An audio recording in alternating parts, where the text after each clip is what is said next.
69, Bhajap 69, JDU 75, इतर 17, RJD 50, Congress 12 आणि इतर 4। त्यामुळे आता हे जवळपास स्पष्ट आहे की एनडीएचं सरकार येणार आणि त्याच्यामध्ये अर्थातच 243 पैकी 243 जागांचे कल आलेत, 161 जागी जी आहे ती आघाडी घेतलेली आहे आणि नितीश कुमारांभोवती पुन्हा एकदा आपल्याला राजकारण फिरताना दिसतंय। मात्र याच्यामध्ये भाजपचा जो वाढलेला आकडा आहे, जरी नितीश कुमारांचं आपण काय म्हणूया मुख्यमंत्री पदासाठी नाव जे आहे ते आता पुढे येत असलं किंवा जसं आता नवनाथ बने यांनी पत्ते पूर्ण ओपन केले नाहीयेत, पण त्यांचं म्हणणं आहे की सामोपचाराने प्रश्न सोडवू, तर येणाऱ्या काळामध्ये भाजपची वाढलेली ताकद एकूण आता नितीश कुमार यांच्या बरोबरीने पुढे जाताना इथून पुढचं राजकारण देशाचं किंवा बिहारचं तुम्ही कसं बघताय? चोरमारे सर। अश्विन, एक गोष्ट लक्षात घ्यायला पाहिजे, भारतीय जनता पक्षाचा सगळ्यात मोठा सल असा आहे की त्यांना सगळा उत्तरेचा पट्टा काबीज करता आला, पण बिहार हे एकमेव राज्य आहे जिथं त्यांना स्वतंत्र अस्तित्व निर्माण करता आलेलं नाही। तिथं तो पक्ष एक नंबरचा असला तरी नितीश कुमारांच्या आधारानं उभा असलेला पक्ष असंच त्याचं स्वरूप आहे आणि भारतीय जनता पक्षाच्या नेत्यांना सुद्धा ते मान्य करावं। आपल्याला आठवत असेल, अमित शहा पटनामध्ये गेल्यानंतर त्यांनी एका पत्रकार परिषदेत सांगितलं की मुख्यमंत्री ठरवायला मी कोण मुख्यमंत्री ठरणार, मुख्यमंत्री निवडून आलेले आमदार ठरवतील। त्यानंतर नितीश कुमार यांनी जी भूमिका घेतली त्यामुळे अमित शहाना नितीश कुमार यांच्या घरी जावं लागलं आणि 2 दिवसांनी अमित शहा यांना जाहीरपणे सांगावं लागेल की नितीश कुमार यांच्या नेतृत्वाखाली मी निवडणुका लढवतोय आणि आमचे मुख्यमंत्री नितीश कुमार हेच असतील।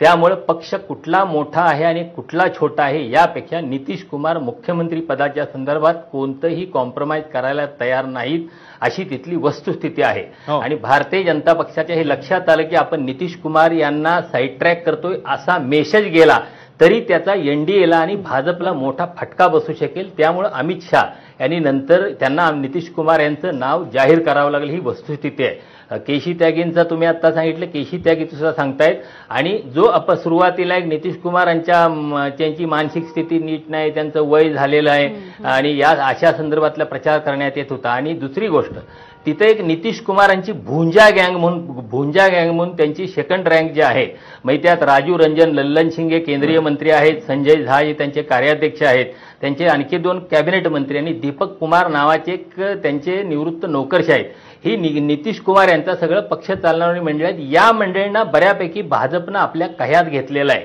त्यामुळं त्या दृष्टिकोनाने नितीश कुमारांना साईड ट्रॅक करून काही प्रयोग करता येईल का असा प्रयत्न भारतीय जनता पक्षाचा सुरुवातीपासून तिथं आहे। कारण जागा वाटपामध्ये सुद्धा ही जी भुंजा गँग आहे, या भुंजा गँगनं भारतीय जनता पक्षाला सोयीचं ठरेल अशा प्रकारचं जागा वाटप केलं होतं।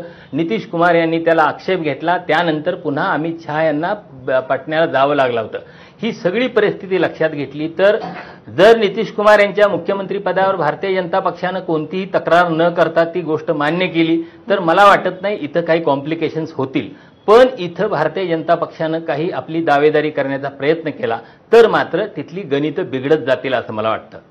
आपण हनुमंत पवार यांच्याकडे जाऊयात, काँग्रेसकडनं ते आहेत। हनुमंतजी, नेमकं काय चुकलं, काय गडबडलं की काँग्रेसचा हा इतका कमी आकडा बिहारमध्ये पाहायला मिळतोय? डबल डिजिट आहे पण काँग्रेसची ताकद, काँग्रेसची जादू बिहारमध्ये का चालली नाहीये?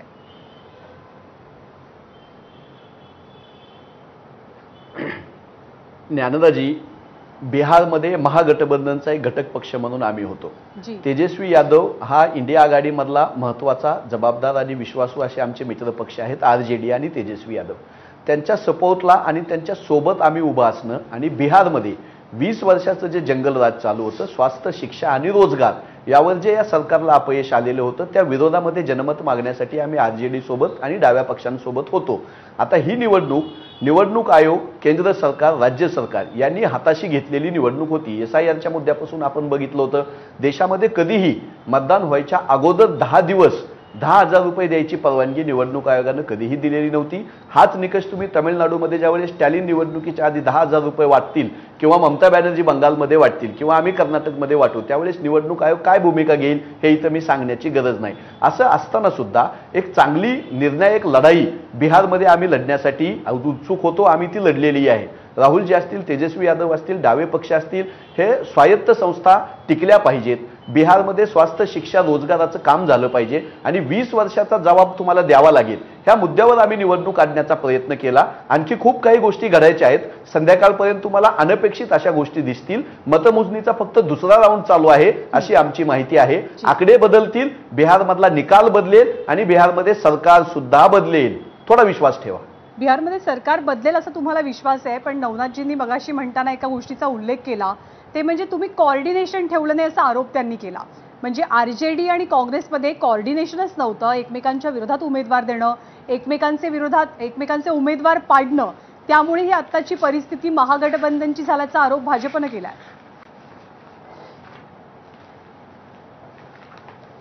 ज्ञानदाजी, 26 जागेवर एनडीए एकमेकाच्या विरोधात निवडणूक लढवत होती, तर ह्यांच्यातला समन्वय काय सांगावा? लोक जनशक्ती पार्टीचे चिराग पासवान निवडणूक प्रचारामध्ये सुद्धा जंगलराज आहे आणि ते आपल्याला हटवायचंय असं सांगत होते। अमित शाह साहेब ही जंगलराज आहे म्हणून सांगत होते।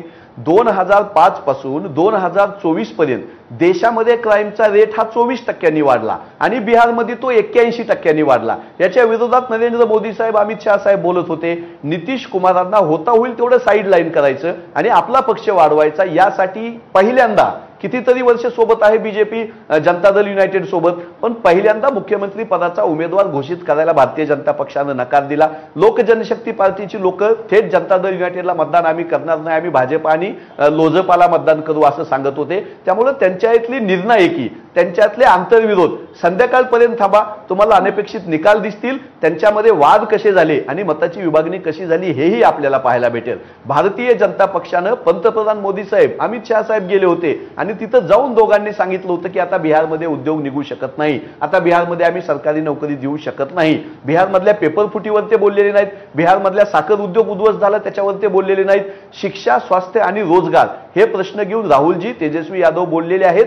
लाडक्या बहिणींना 10,000 रुपये देऊन मतं विकत घेण्याचा अश्लाघ्य प्रयत्न यांनी केला। यांना महिलांचं भलं करायचं होतं, महिलांचं स्वावलंबन करायचं होतं, तर 20 वर्ष तुम्ही सत्तेत होते ना, 20 वर्षामध्ये तुम्हाला आमची महिला दिसली नाही। मात्र निवडणूक आल्यानंतर मतं विकत घेण्यासाठी तुम्ही 10,000 रुपयाची रक्कम महिलांच्या खात्यामध्ये दिली आणि 2 लाख रुपये देऊ असंही सांगितलं तुम्ही। 2 लाख रुपये 1,40,00,000 महिलांना द्यायचे असतील तर बिहारचं तेवढी इकॉनॉमी पण नाही, पण काहीही करून रेवडी कल्चर ज्याला पंतप्रधान नरेंद्र मोदी साहेब म्हणायचे होते तेच केलं। आणि SIRचा मुद्दा हा मध्यवर्ती मुद्दा इथला 31 लाख मतदार का वगळले हे सुप्रीम कोर्टानं सांगूनही निवडणूक आयोगानं अद्याप सांगितलेलं नाही। राहुलजी गांधी यांनी शेवटच्या प्रेस कॉन्फरन्समध्ये बिहारमधले जिवंत मतदार समोर उभा केले आणि यांची नावं कशी वगळली सांगितले। या सगळ्या प्रश्नावर आम्ही लोकशाही वाचवण्यासाठी बिहारमध्ये महागठबंधनमध्ये होतो। संध्याकाळपर्यंत वाट बघा। जसं आता काँग्रेसचे प्रवक्ते नवनाथ आपण बघतोय की आरोप करतायत की 10,000 देऊन मतं विकत घेण्याचा प्रयत्न आणि SIRचा मुद्दा संध्याकाळपर्यंत थांबा म्हणतायत ते। नवनाथ, काँग्रेसला स्वप्न बघायची सवय आहे, ते राहुल गांधींना